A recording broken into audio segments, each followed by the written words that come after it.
Delhi Waqf board के इमाम और मुअज्जिन पिछले 8 महीनों से तनख्वाह नहीं मिलने की वजह से नाराज़ हैं और उन्होंने आज दिल्ली वक्फ बोर्ड के दफ्तर के बाहर मुख्य द्वार पर धरना दिया है। और उनका कहना है कि जब तक उनकी रुकी हुई तनख्वाहें उन्हें नहीं दी जाती हैं तब तक वो यहाँ से नहीं हटेंगे और धरना प्रदर्शन करते रहेंगे। दिल्ली वक्फ बोर्ड की मस्जिद के इमाम पिछले 8 महीने से तनख्वाह नहीं मिलने की वजह से काफ़ी परेशान हैं और वो कई बार धरना प्रदर्शन कर चुके हैं मगर उनका कोई पुरसाने हाल नहीं है। दिल्ली वक्फ बोर्ड के ये इमाम लगातार प्रदर्शन कर रहे हैं मगर दिल्ली सरकार का ध्यान उनकी तरफ नहीं जा रहा है। वक्फ बोर्ड के इमाम काफ़ी परेशान हैं, बहुत सारे इमाम बीमार हैं, उनको इलाज के लिए पैसे नहीं हैं, बहुत सारे लोगों के पास खाने पीने का पैसा नहीं है, बहुत सारे लोगों के पास बच्चों की फ़ीस भरने का पैसा नहीं है। परेशानी हम लोगों को कभी नहीं हुई। अभी हमारे एक साथी बता रहे थे कि मेरे पास पैसे न होने की वजह से मेरी बेटी ने खुदकशी कर ली। उनका नाम रुस्तम था, अभी बता रहे थे वो हमारे महबूब सर खुद हैं। और ऐसे हालात कभी नहीं आए ज़िंदगी में। हारून यूसुफ साहब का बोर्ड रहा है, सिराज पराठा साहब का बोर्ड रहा है और चौधरी मतीन साहब का बोर्ड रहा है और आज तक ऐसे हालात कभी नहीं आए जब से ये बोर्ड आया। जब से हम बहुत परेशान हैं और 4-5 साल से हमारी तनख्वाहें टाइम पे बिल्कुल नहीं मिल रही है और हमारे पास रोज़ाना झूठे मैसेज आते हैं। एक हमारे साथी ने मौलाना याकूब साहब जो हैं उन्होंने एक मैसेज डाल दिया, उनकी तनख्वाह 2 साल तक बंद कर दी गई। वो बेचारे बीमार हुए, इतना डराया धमकाया जा रहा है इमामों को, बेइंतहा उनको हुबलेस किया जा रहा है। अगर कोई तनख्वाह की बात करता है, हमारी तनख्वाह है जो ज़रूरी है, हम ड्यूटी देते हैं पूरी, हमारा क्या कसूर है ये तो बताया जाए। और भी परेशान है, इतने परेशान कभी नहीं हुए ज़िंदगी में। अगर कोई तनख्वाह बोलता है मांगता है तो उनको धमकी दी जाए, डराया जाता है उनको और उनको उनकी तनख्वाह बंद कर दी जाती है, उनको बर्खास्त करने की धमकी दी जाती है और याकूब साहब को बर्खास्त कर भी दिया गया था। तो हम ये चाहते हैं कि ये जुल्म हमारे साथ बंद किया जाए। हम बहुत परेशान हैं और हम ख़ास तौर से अपने नरेंद्र मोदी जी से ये दरख्वास्त करना चाहते हैं कि अगर ये नीचे से नहीं होता मसला हल तो आप अपने हाथ में लीजिए और इसको जो है मसले को हल कीजिए और हमारी परेशानी को हमेशा के लिए बंद कीजिए। अभी सिफतुल्लाह साहब खड़े हैं यहाँ पे कि आप इनको अपने साथ क्यों लाए? ये एक मुसलमान है, मस्जिद बचाओ कमेटी के जिम्मेदार हैं, ये क्यों नहीं आ सकते हमारे साथ? अगर हमें परेशानी होगी, क्या आप हमें बिल्कुल ही मारना चाहते हो, कत्ल करना चाहते हो, ख़त्म करना चाहते हो? बिल्कुल ही जो है आपके अंदर बिल्कुल इंसानियत बची नहीं है, इंसानियत नाम की चीज़। अगर हम तनख्वाह मांगे तो हमें कत्ल करोगे, धमकियाँ दोगे, तुम इस तरीके से करोगे? हमारे बड़ों ने जो ये प्रॉपर्टी दी थी इसलिए दी थी और हमें ग्रांट पे क्यों डाला जा रहा हो? सरकार से पैसे क्यों ले? हम सरकार से पैसे से हमारा कोई मतलब नहीं है। हमारी कम्युनिटी बदनाम हो रही है। आज दूसरी पार्टियाँ बोलती हैं कि जी आप सरकार से पैसा क्यों लेते हो? जफरुल इस्लाम का कोई इससे पहले जितने बोर्ड आए हैं तो इतनी परेशानी कभी नहीं हुई। यहाँ से खजूरें मिलती थी, खजूरें बंद कर दी गई, चटाइयाँ मिलती थी, देहात मिलते थे सर्दियों में गरीबों को, वो बंद कर दिए गए। जब से ये अमानतुल्लाह साहब का बोर्ड है, हो सकता है मैं आज बोल रहा हूँ मुझे भी धमकियाँ मिल रही, लेकिन मैं अल्हम्दुलिल्लाह मैं डरने वाला नहीं, मैं अल्लाह की ज़ात से करता हूँ। इंशाल्लाह बात समझ में आ गई। अल्लाह जिस दिन मेरी मौत आएगी, अल्लाह जिस दिन मौत भेजेगा उसी दिन मरूंगा मैं। को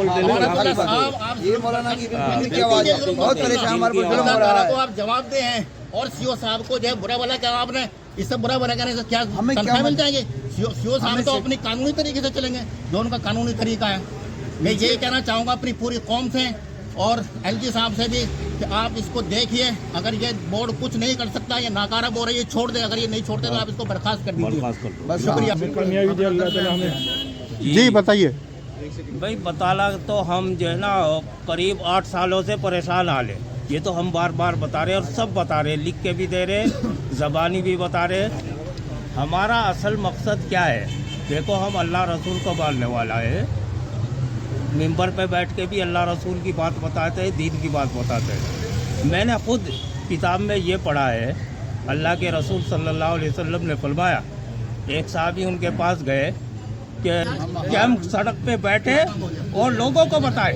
कितने महीने से सैलरी नहीं मिली आपको? अजी 8 साल हो गए, यूँ समझ लो। पीछे 11 महीने की मिली थी, अब 8 महीने फिर हो गए। जब से ये सरकार बनी है केजरीवाल जी की, या उन्होंने ये बनाया है चेयरमैन या जो भी है, हमें नहीं पता उसमें, लेकिन हमें ये पता है 8-9 साल हो गए हमें परेशानी है। मुलाजिम है, मस्जिद में रहते हैं, छोटा सा 5x6 का कमरा है मेरा, उसमें रहता हूँ। मेरा बड़ा बच्चा भी फार्मा करता है छोटा बच्चा भी 12वीं कर ली, कैसे कैसे हमने गुजारा कर रहे हैं वो हम जानते हैं या अल्लाह जानता है। लेकिन घर हमारा पीछे से मुजफ्फरनगर यूपी के हम, यहाँ तो मुलाजिम है, हमें जो नौकरी कर रहे हैं उसी की तनख्वाह मिल रही। कितने कर्मचारी होंगे इसमें, किसमें? बोर्ड में? वक्फ बोर्ड का नहीं हमें पता, हमें तो जी हमें वक्फ बोर्ड में कितना अमला है, कितने काम करते हैं उनसे नहीं, हमें मस्जिद में पता है कितने नमाजी आते हैं, कितने वहाँ से नमाज पढ़ते हैं, कौन कब आता है। परेशान है। जब से हमारे चेयरमैन साहब आए हैं, जब से तनख्वाहों में हमारे ढील पड़ रही है, कभी 8 महीने की रुकती है, कभी 6 महीने की रुकती है, कभी 11 महीने की रुकती है, और ऐसे ही परेशान किया जा रहा है। हम तो बहुत ही परेशान है, सारे इमाम परेशान है। कितने इमाम बेचारे ऐसे हैं कि उनका कोई परेशानी हाल नहीं है, और कितने ऐसे हैं हर किस्म की हर एक अलग अलग परेशानियाँ हैं, लेकिन मजबूरी परेशानी तनख्वाहों की है। 8 महीने से तनख्वाह रुकी हुई है। ऑल इंडिया मस्जिद दफा कमेटी से जैसे कि आपको मालूम है, पिछले महीने 1 तारीख को हम यहाँ पर आए थे इन्हीं इमामों के साथ। एक मेमोरेंडम दिया गया था, उसके अंदर बोला गया था कि आपको बहुत जगह, आप इसको दिखा सकते हैं, चलिए देख लीजिए, देख लीजिए। अब हम ये इमाम सीधे साधे लोग जो मिंबर रसूल पर खड़े होते हैं, ये धरना करेंगे या मस्जिदों में अपनी नमाज़ें पढ़ाएंगे। आज ज़ोहर का वक्त हो गया है, तकरीबन 1 बच्चों का है, इनके किसी के 1 बजे जमात है, किसी के 1:30 बजे।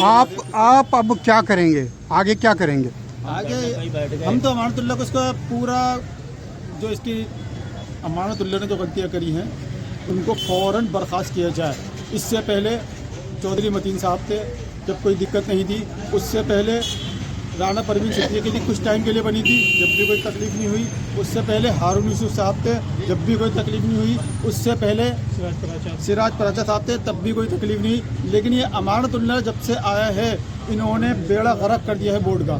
और जब से अब वो ये कहते हैं कि मेरे पे ईडी की और सीबीआई की इंक्वायरी हो रही है, मैं बोर्ड नहीं आऊँगा। उनके पास तो वो जुम्मे को आए थे, जुम्मे को आए तो वो अपने स्टाफ के लिए आए थे, जो दर धरना स्टाफ का भी चल रहा है। तो स्टाफ के लिए आए थे, क्या कि स्टाफ से बिगाड़ेंगे तो अमानतुल्लाह को सुनेगा कौन? तो ये इमाम लोग हैं, ये बेचारे सीधे साधे, इनको बेचारों कुछ पता नहीं है, कोई कुछ भी कह देता है, उनकी बातें ये रिसीविंग का ये पूरा ये रिसीव कराना है। अब किसको रिसीव कराएं ये पता नहीं आ रहा। जब बोर्ड में काम ही नहीं हो रहा, तो हमें बता दीजिए, हम खुद ही बोर्ड खोल के बैठ जाएंगे, खुद ही रिसीव कर लिया करेंगे। पब्लिक परेशान हो रही है, कोई आ रहा है नजफगढ़ से।